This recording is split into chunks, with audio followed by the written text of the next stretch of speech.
15 and a half months old. I don't age adjust here. You're waiting for something to catch up that's not there. So I don't age adjust at all unless there's organ issues that I have to.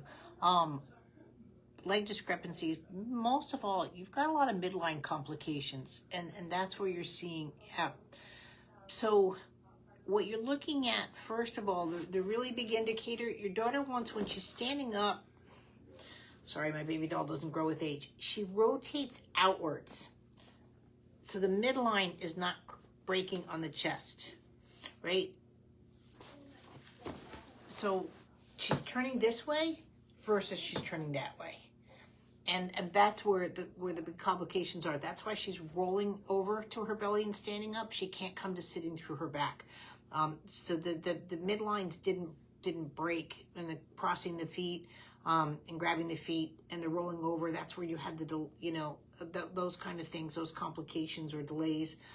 She did spend time where she needed oxygen support. I would do the breathing course.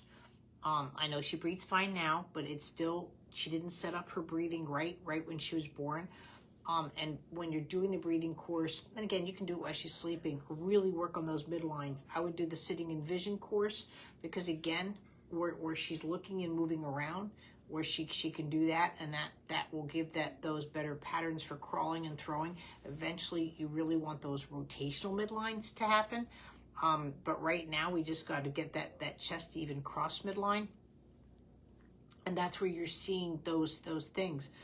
As far as a leg coming down, I would honestly, if the pediatrician hasn't, I would be checking for the hip x-rays to see what's going on there. It's not about being stiff. And yeah, again, there could be genetics going on between your husband that became resolved, didn't show up too much, and maybe is in her.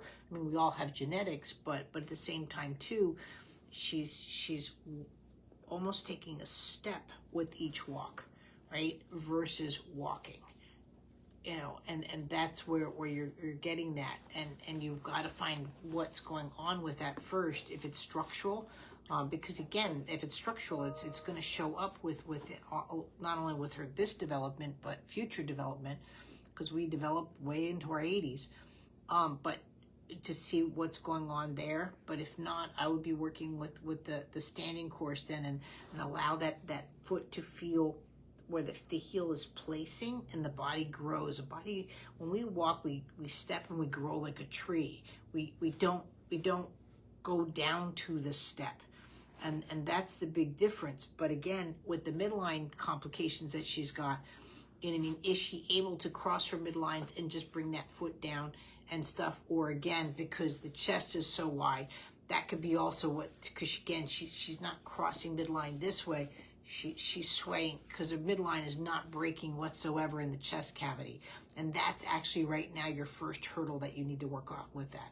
Thanks.